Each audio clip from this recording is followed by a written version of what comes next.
every time Keda walks into the room, I'd be like, hey, y'all, this is my friend. They helped me pay for my abortion. That really is my intro. I'm like, this is can we not just tell everybody? And that's on period, sis. Hey guys, I'm Mandii B, your host, and this is another episode of Period Sis Podcast. Today we'll be talking about the decision to have an abortion and the important role of friendships during a major decision like this one. I'll be joined by one of my lifelong friends and the person who actually helped me pay for my abortion when I was 16 years old. We are getting really personal today. This episode is extremely personal to me, and hopefully it inspires conversations amongst your own friend groups. Stay tuned for more on Period Sis Podcast. Keda, thank you so much for joining me here today. I don't know how I got you on a mic, but before we get started on our conversation, can you let the audience know a little bit more about yourself? Thank you. Hey, Mandii. Thank you for having me. I mean, it's been a long time coming. So my name is Keda. Thank you for not calling me by my government. Respect. And I am a published author. I wrote a children's book. I am currently also a podcaster in South Korea. I do spend half of my time in Korea, the other half usually in DC. But at some point, I probably want to come back to New York. And other than that, I just live my life. And yeah, I'm here. And thank you for joining me. As an expat. As a Jamaican. You see what we're not going to do, Sebastian. We're not going to do that, okay? Yo, we've had this like back and forth thing. We're both Jamaican, but she likes to say she's a real Jamaican, so I like to have fun with her. I guess I'll give a little bit of the backstory. Keda and I have known each other since 14, 15-ish, since ninth grade in high school. We met, we had a mutual friend, and the beginning of our friendship was a little rocky because I felt like she stole my best friend from me. Right. Because me and my best friend from middle school ended up going to different high schools. So when we were hanging out on the weekends or any time that we could actually spend together, she started popping up. I was like, well, who is this? Is this who you're with all the time? Yes. Look, I was. And the friend she's talking about, Allie. Shout out to Allie. Love you. Yeah, when I met you, I remember that was the first thing you came up and you were like, bitch, you stole my best friend. I was like, oh, hello.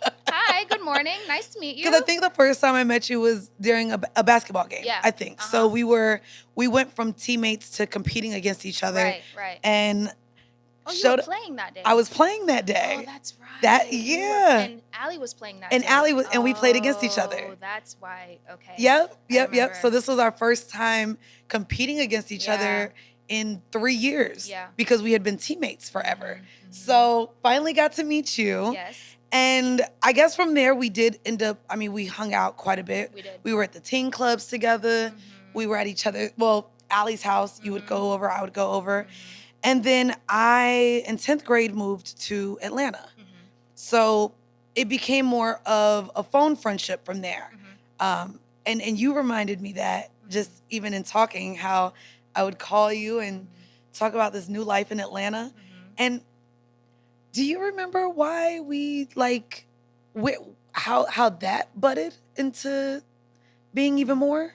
Like our friendship? Yeah. How we got to that point where you were calling me? It was after the abortion. I think after me helping at that time, it was like I don't know. Almost immediate, Yeah, it was like, maybe you were like, damn, this person helped me. And I just felt like there was a connection because I never told anybody about it. I just sent you the money and it was just a little thing between you and I. So I felt like there was just a connection that no one else shared. And so we both felt comfortable with each other. So I guess I'll take some steps back to get into the crux of it all. So when I was 16 years old, I had a really good summer going into my junior year of high school. This was like within my first year of losing my virginity. And of course, when you lose your virginity and you have sex, you just don't think anything's going to happen to you. You're like, oh, I just started. I'm not going to catch nothing. I'm not going to get pregnant. Yeah. What can happen? And of course, what can happen happened. Right. I was pregnant and immediately I told my mom I don't want to have it. And at the time, we had just gotten back up to Atlanta. And my mom had just literally got done paying off new bedroom sets for me and my sisters. Mm-hmm. So when I went to her and said, I'm not having it, she was like, okay, well, I don't have the money. Like, It was $500. I'll never forget. It was $500. My mom said, well, I got 100. I think I maybe had like 80 or something in my account from like my dad giving me some money while I was with him. And we were short. I called my dad. My mom was like, well, call daddy. And because that's who I had been spending the summer with when I got pregnant. And his response to my mom was, it's not my problem. It's not my problem. And so here I go. None of my family had the money. Like I definitely grew up where everyone was one emergency away from being behind. Right. That's it. And so I had no one to really lean on. And not sure how, or I really still don't know how you came to mind, but I ended up calling Keda. Yes. She was at work. I was on break. She was at work. She was at work when I called her. Yep. And at the time, she was working at Cold Stone. Shout outs to Cold Stone. Cold Stone came through. Them Cold Stones. So I called her and I was like, hey, I need a favor. I kind of did the small talk first, like, oh, you at work? How is it? Yeah. It's busy today? Yeah. Didn't give a... Nah. I was like, bitch, why you calling me? What's going on? Yeah. And I was like, hey, I'm pregnant and I am short. And will not, like, my mom doesn't have it. And so I asked her for the rest, which was about $300. And I was like, I have nowhere else to get this $300. Really, really freaking need it. Right. And I guess I want to lean into you receiving that call and responding. Okay. So like Mandii said, I was at work. I was working at Cold Stone. I was 14 years old at the time. And I was working that young because my dad had passed not too long before that. So I remember as soon as my dad passed, I was like, okay, I don't want to have to ask my mom for money. All the money got to go to, like rent, whatever. Because she was taking care of everything. Right. And so I got the job. And so everything that I got at the time was literally money that I was just using for like going out, going to whatever it was, right? Little 14-year-old stuff. So when you called me and you said, hey, Keda, I'm pregnant. I need this money. Could you help me? My first thing was, first off, Mandii has never really asked me for it. Mandii is not someone that likes to ask. I don't ask nobody for nothing. She's never asked me for anything. And at that point, we were friends for maybe a year. And I was like, okay, so for Mandii is even coming to me. That's different. And then the second thing was like, I need this money, but Mandii really needs this money because she is not ready, right? 16 years old. We were at teen night. We were at club, we were doing things like teens do. So I thought about it and I prayed on it in that moment. And I was like, I'm going to give her the money, right? Yeah, there was no getting money to anyone quickly. And I was on a time crunch. Yeah. Yep. I was like, no, this thing got to get out of me. Yeah. So on my break, I went to the Best Western Union, sent the money, and that was it for weeks, right? So you had said you were going to pay me back at this point, whatever. Time went on. And I remember on the podcast episode when I first listened, you said like, hey, I felt really regretful. I felt like I let my friend Keda down. This was years ago. And I listened to that and I got really sad because there was a time in my life where you helped me out in more ways than me giving you that money. That was kind of my payment back in my mind. So let me pause and rewind. I said my dad died a few months before then. Right. And when I met you, I never talked to you about it. I never talked to Allie about it. I didn't talk to anybody about it. I was severely depressed at the time. So I would go to school, sleep through classes. And I was also in IB. IB is like the highest level that you can get in. And I was in that program. You can't mess around and be in that program. So I would go to class, sleep all day. I literally failed all my classes that year. And there were so many times throughout the first year past my dad's death that I literally felt like I wasn't going to make it to the next day. I know my mom at some point was probably really worried for me because I would just sleep all day. I would go to my room and sleep. And this is why I always appreciate our friendship, because when I met you, I truly was at a place where I didn't want to continue living because I couldn't feel, like, there was literally no happiness inside of me. And Allie stayed around, you know, like, we never talked about it, but she never left, you know, like, she was just constantly, Keda, let's go out, let's, you know, like, always encouraging me to, like, leave my house, or she would just come to my house and talk to me. So fast forward to you and I being introduced together 6 months after my dad's death, and I'm still pretty depressed, but I'm trying, you know, like, Allie's forcing me to go to the games, you know, so she introduces me to you at the basketball game. And then we start hanging out. And the reason I bring this up is because you felt like I gave you this money, she helped me out so much, but you and Allie during that time literally saved me in ways that were greater than that $300. I truly do not know how I was gonna be able to get through that year after my dad's death without you two. And that's honest to God.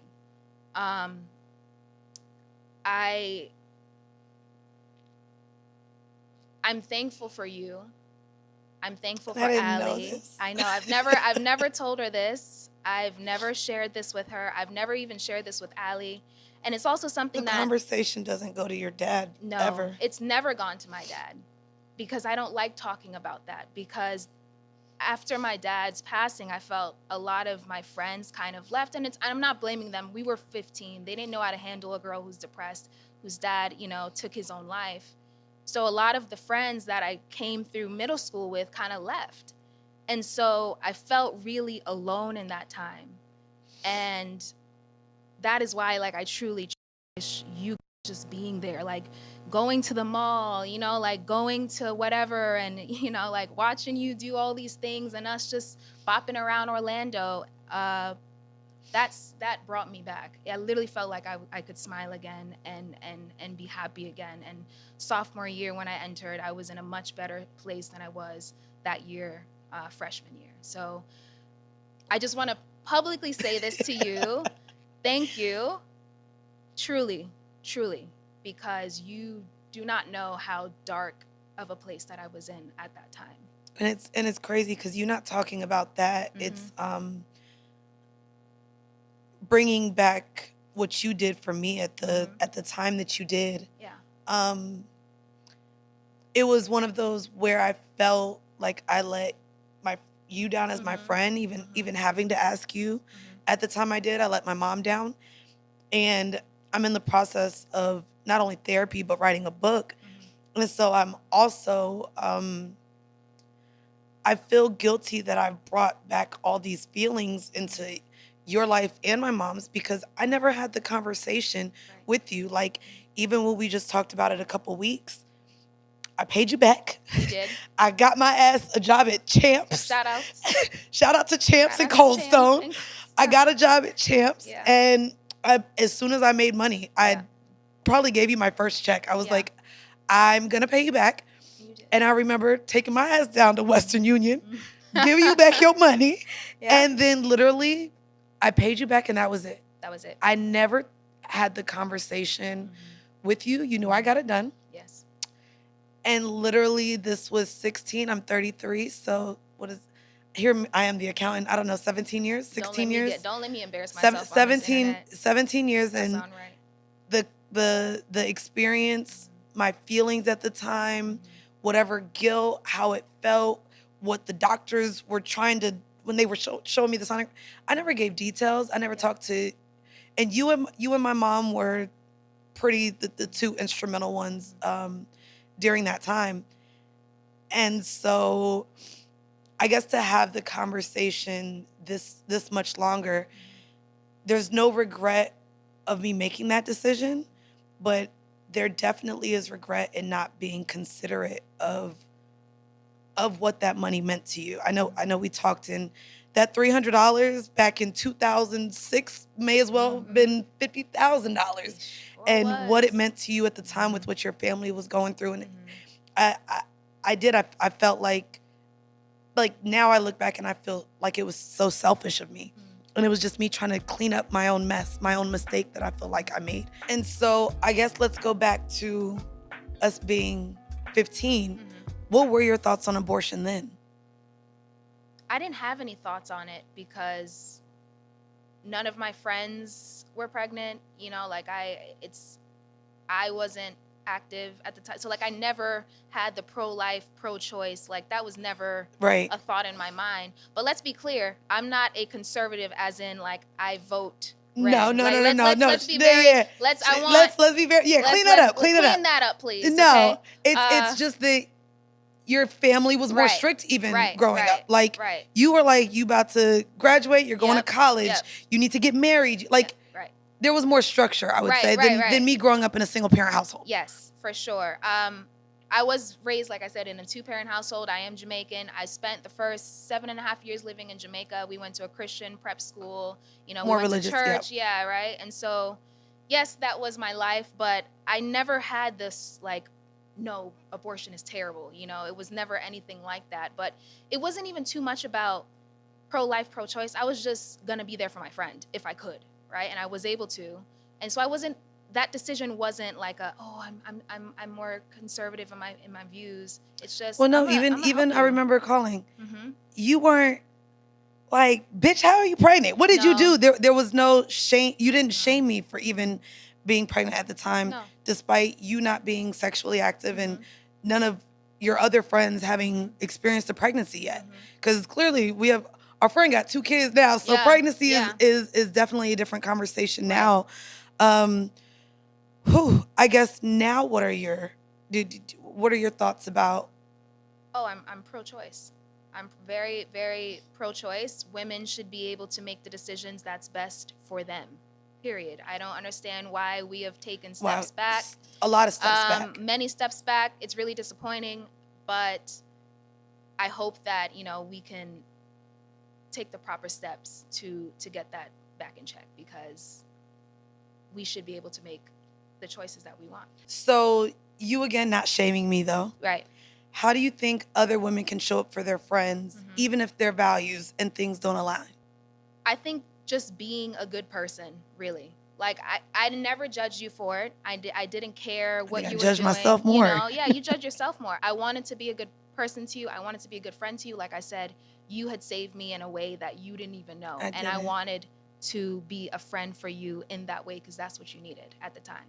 And so I was able to do it. I did it. I never regretted it. It's not like the money went away and I was just like, you know, it was just like, all right, well, no, because I paid you back, girl. You did. I will pay somebody back, okay? You know, so it wasn't anything like that. It was just like, I'm going to be a friend for you because you were a friend for me. And that's it. So I guess, I mean, clearly without asking or permission to you or my mom, this conversation has been brought back up this many years later.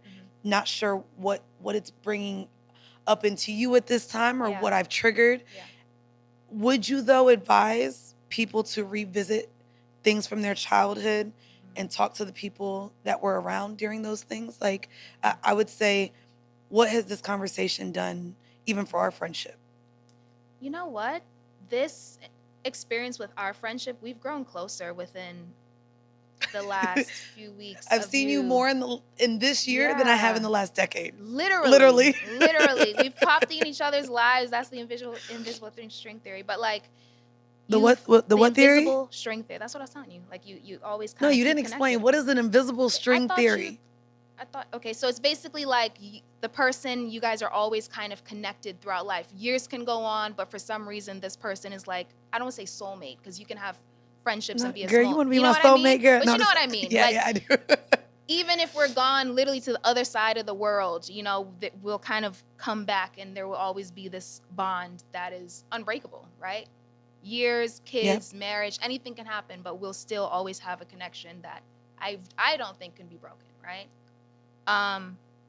And your question, go back to would you advise people to revisit? Oh, yes. Okay, so revisiting, 1,000%. Because like I was telling you, I don't talk about my feelings.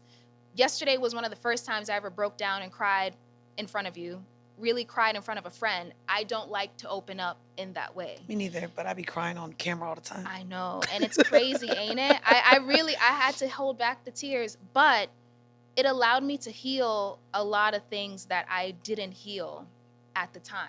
Because like I said, I don't talk about my feelings. I tend to, like, after my dad died, I went into my room, I did my own self-isolation, and then when I came out and was hanging out with you guys, I never brought it up.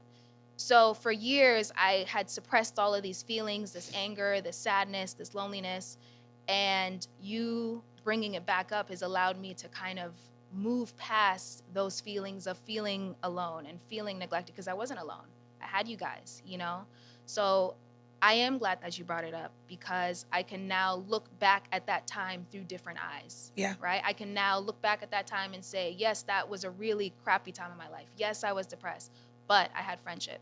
I had love. I had family. I had my health, you know?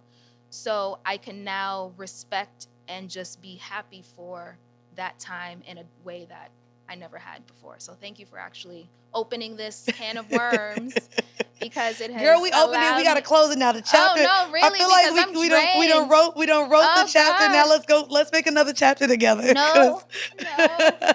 Actually, no, I wouldn't mind, because it's been healing for me. Yeah, this has been healing for me too. Yeah. And Keda, thank you so much for joining me to share this experience kind of with the world, and again, help me move past my emotions from that experience and that time. Something that I literally closed off. I had all these padlocks on it and literally put it in the back of my mind like it didn't happen. And over the last couple of weeks, it's been releasing for me and healing for me for sure. Me too. So thank you for joining me on Period Sis, and also thank you for joining me literally on the Period Sis journey that I'm on now, with just trying to make this brand everything that I think it can be and should be, so that we can continue these conversations. Y'all, please stay tuned. I'm going to go dry my eyes, and we'll be back with stats and facts. Thank you again, Keda, for coming on. Thanks, Mandii. I love you. Love Bye, you guys. too. Whew. I hope y'all fell in love with Keda as much as I did over these years. Y'all, teenage pregnancy, 1 out of every 10 women aged 15 to 19 becomes pregnant each year in the United States. Of these pregnancies, 5 out of every 6 are unintended, much like mine was. Abortion was legal throughout the U.S. for 49 years, thanks to Roe v. Wade. But now that Roe was overturned, abortion access and laws vary by state. Check out the episode description to see how this change affects your state. Now, I'm now in a blue state like New York. I had my abortion in Georgia, which I think we like to consider a purple state. I was in Atlanta when this took place. And again, I'm not sure really what this would be like today at 33 years old. But at 16, a lot of people were affected by my decision. And I'm now at 33 years old, really talking about this in a way that I hadn't over the last 17 years. And so I'm really grateful to have had this conversation be brought back to the forefront due to the book writing process that I'm doing, the therapy that I'm in, and really just being able to sit with my friend as well as my mom to really talk about how this, moment impacted everyone's lives. So hopefully, again, this encourages you to have the same conversation with your family, with your friends, and really just allowing you to open up to understanding that this isn't an easy decision to be made by anyone, and definitely impacts a lot of people. So again, make sure you check the description of this episode to find out more about what it entails to get it in your state if you need so. And again, before we get out of here, if you're watching on YouTube, shout out to Bel Air for letting us use their beautiful, beautiful space here in New York City. And again, y'all, make sure you stay tuned. Check us out. Leave us comments wherever you listen to us. Make sure you subscribe. And we will see you next week here on another episode of Period Sis.